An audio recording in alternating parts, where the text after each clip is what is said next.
Muy buenos días, bienvenidos a IPG Pathshala de Español. Estamos en el paper 9 que se titula Literatura Medieval. Me llamo doctora Alka Jaspal e imparto clases de literatura española medieval en la Universidad Nehru de Nueva Delhi. En este módulo hablaremos de los tópicos de la Edad Media. Los tópicos literarios son ciertos temas o formas de ver un tema que se han fijado y mantenido a lo largo de la tradición literaria y que van apareciendo y reapareciendo a través de la historia con diferentes matices. Son ciertos temas o formas de ver un tema que se han fijado y mantenido a lo largo de la tradición literaria. El tópico del tempus fugit, el tiempo se escapa, tiene un valor en la época medieval. El tiempo se va, viene la muerte y el encuentro con Dios. En el Renacimiento, el mismo tópico aparece como justificación a aprovechar el momento, en la forma del tópico del carpe diem. Durante el Barroco, el tempus fugit es la condena fatalista del pesimismo de la época. Si pensamos en todos los enunciados que pueden haber llegado a convertirse en lugares comunes, la lista del tópico podría ser interminable. A continuación se ofrecen los nombres de algunos tópicos en latín. En la prueba se señalará un equivalente en español. Por ejemplo, si nos referimos al tópico de carpe diem, se hablará de él como aprovecha el día o vive el presente. Lo interesante es entender a qué se refiere cada tópico, comprendiéndolo y reconociéndolo dentro de un texto. Un tópico o lugar común aplicado a la literatura puede definirse como aquel esquema del pensamiento y de la expresión ya prefijados, es decir, que podemos rastrear en sus orígenes e influencias. La mayoría de ellos proceden de la literatura clásica greco-latina. A continuación aludimos a algunos de estos tópicos y tenemos importantes prevalentes en la literatura medieval. Y ya querría aquí apuntar también es que en la red, a través de Google, se pueden encontrar listas enormes de todos estos tópicos, que la lista, claro, es interminable. Invito al estudiante que hagan referencia a estos tópicos también en línea. En este módulo vamos a dar un pequeño resumen del tema. En primer lugar, tenemos el tópico de ubi sunt. Significa dónde están o qué se hicieron. A través de ello, el autor lamenta la desaparición de las grandes glorias pasadas a través de la ruina de sus monumentos o el olvido de sus grandes hombres y hazañas. Jorge Manrique, en las coplas a la muerte de su padre, toca este tópico formulando una serie de preguntas retóricas sobre el destino de caballeros, damas, galas, amores, músicas, bailes, etc. Y establece como nada es permanente en la vida, como todo desaparece. Este ubi sunt se convertirá en uno de los tópicos más célebres. Los versos a los que aludimos son, y lo cito: ¿qué se ficieron las damas, sus tocados, sus vestidos, sus olores?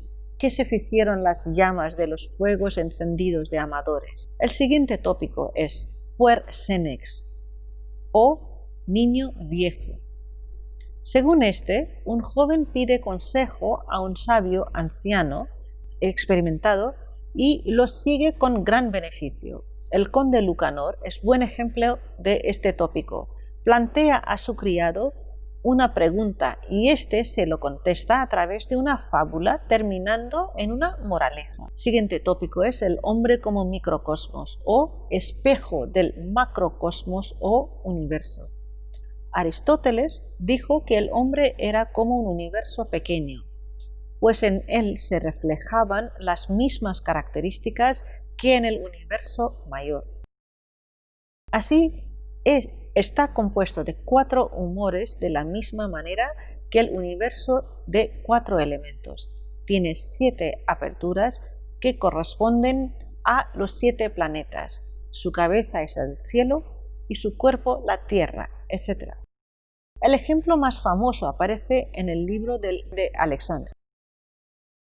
Sobre este tópico, Francisco Rico compuso un libro titulado El pequeño mundo del hombre. El siguiente tópico es nihil novum sub sole, es decir, nada nuevo bajo el sol. Tiene origen bíblico y alude a la repetición constante, a que en realidad todo es siempre lo mismo, todo se repite en él. Siguiente tópico es libro divino de la naturaleza. Según los escolásticos, Dios compuso dos libros, la Biblia y la creación. Así, pues, no solo se puede alcanzar a Dios leyendo las Escrituras, sino que a través de la contemplación de la perfección de la naturaleza y sus criaturas puede el hombre elevarse mediante ese conocimiento o ciencia hasta Dios. Siguiente tópico es psicomaquía o batalla del alma. Prudencio habla de este tópico. Se trata del combate de las virtudes contra los vicios. Las virtudes o sentimientos, de un modo alegórico, como personajes humanos, entablan una batalla contra los vicios, también personificados. Muchos de los autos sacramentales de Calderón de la Barca son psicomaquías.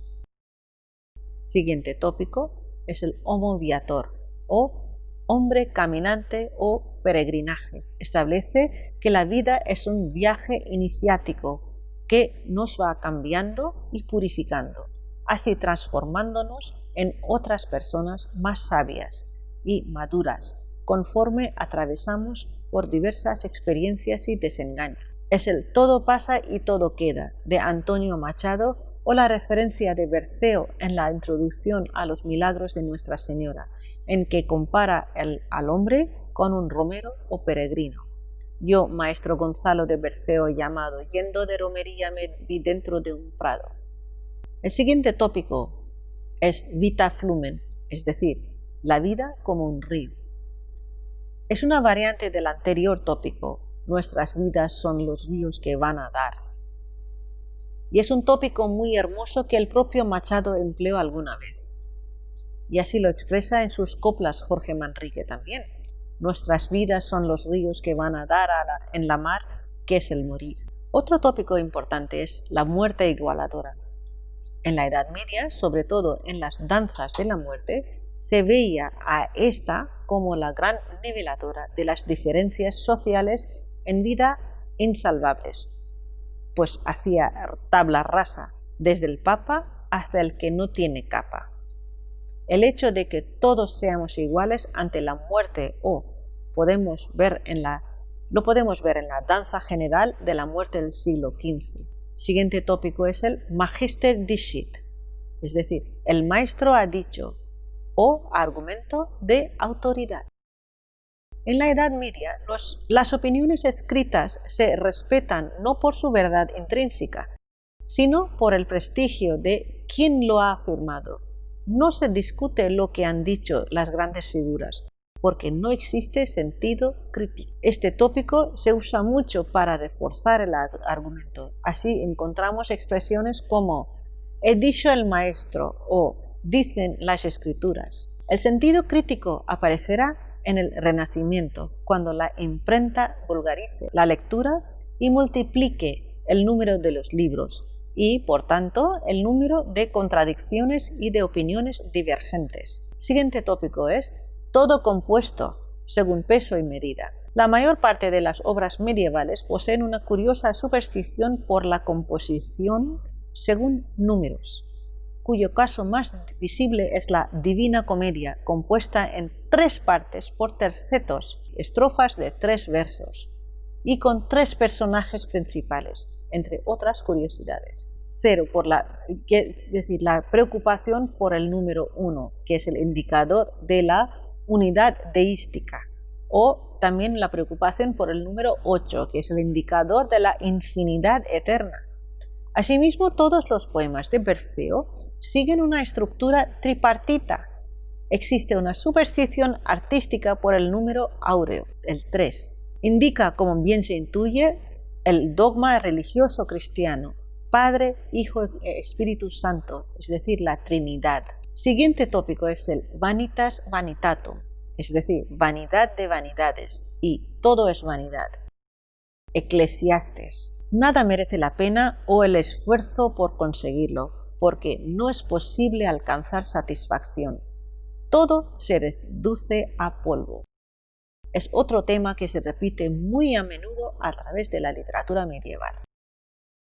Se intenta ser más de lo que se puede ser, y eso es hincharse de dolor y angustia, y tanto más cuanto más se desea, pues todo está vacío de contenido y no merece la pena que se toma por conseguirlo. Cuando uno consigue su deseo, desea más, y nuestro insaciable orgullo nunca se satisface. Así que nuestro orgullo es el tormento y está vacío de toda satisfacción. El siguiente tópico es militia amoris, es decir, el amor como contienda bélica. Procede de Ovidio. Significa la lucha incluso a coste de perder la vida para conseguir lo amado. Siguiente tópico es flama amoris, o el amor como llama de fuego. También tiene origen clásico.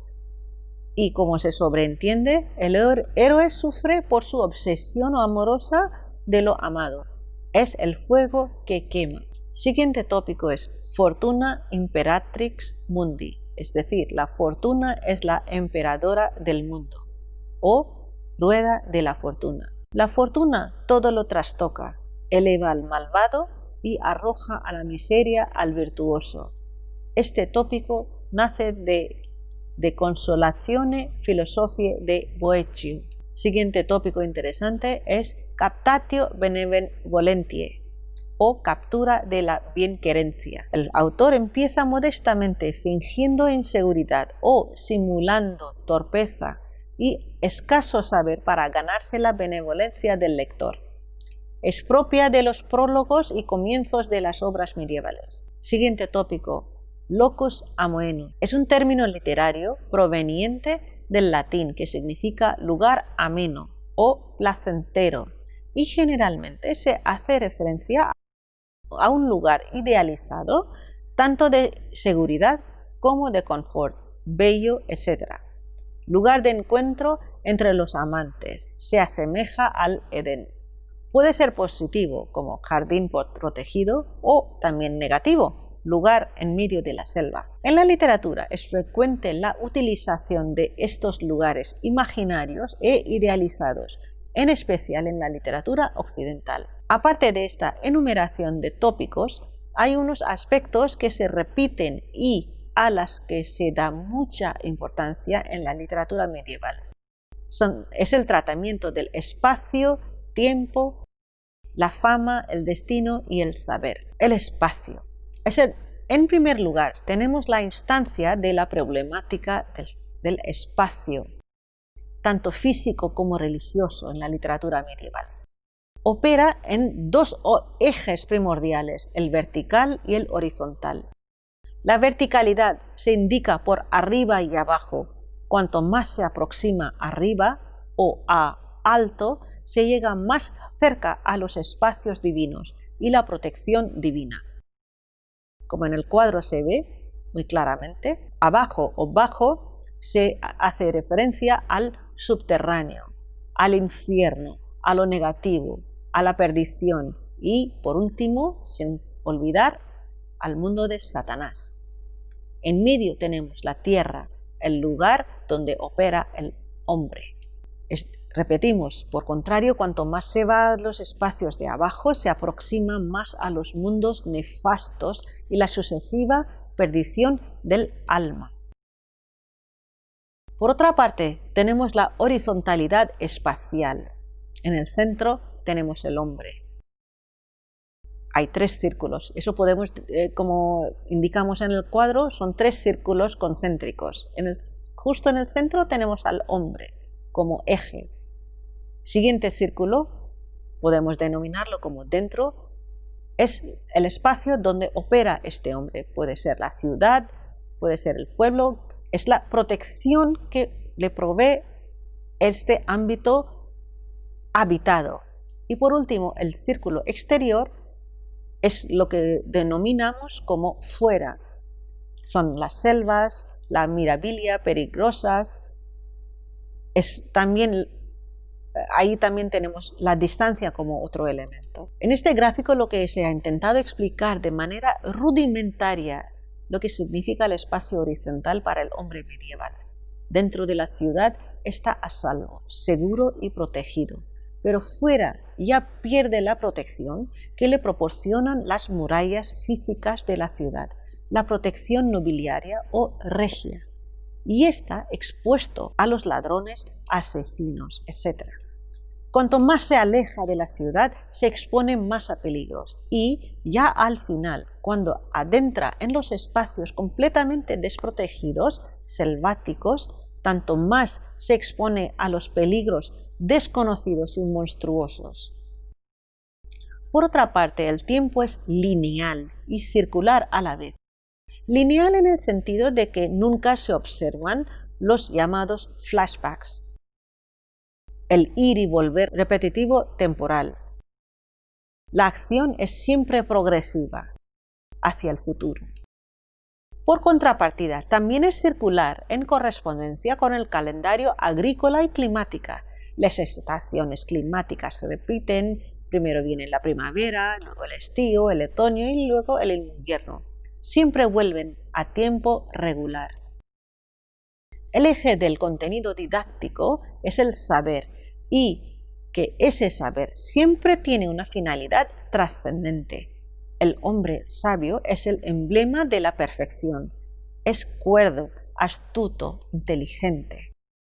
La sabiduría es la raíz de la nobleza y de esta dependen la bondad, la cortesía y las buenas maneras junto con el honor y la fama, la fortaleza, la paciencia, la castidad, la honestidad y la vergüenza, y también el guardar la puridad o el secreto. Esta sabiduría se refuerza con la justicia, la piedad y misericordia, la obediencia a la lealtad, la fidelidad.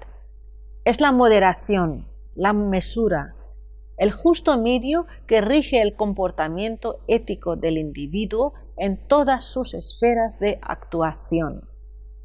El saber concede la inmortalidad por medio de la fama que prolonga entre los vivos el recuerdo de aquellos que lo alcanzaron.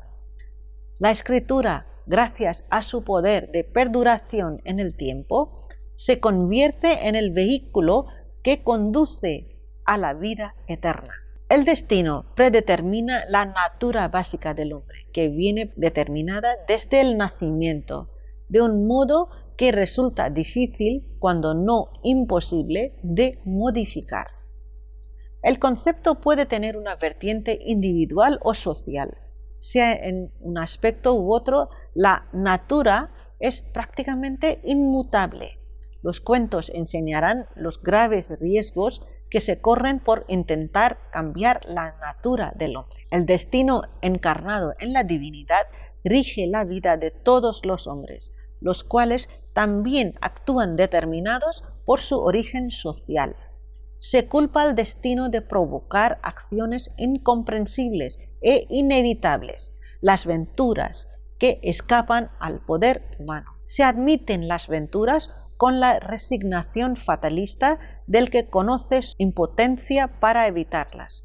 Todas las alegrías y desgracias de la vida se aceptan como resultado de males pasados, pero cada hombre también es responsable de su propio destino, aunque la prudencia, la sabiduría, etc., poco pueden hacer para evitarlas en la mayoría de las ocasiones. Se llega a hacer de las ciencias ocultas un auxiliar eficaz para conocer previamente las naturas y las venturas. En la mayoría de las ocasiones, el hombre será incapaz de evitar lo predestinado. Se aprecia una alternancia entre el fatalismo, que deja todo en manos de la divinidad, pero el hombre sabio puede triunfar sobre el destino.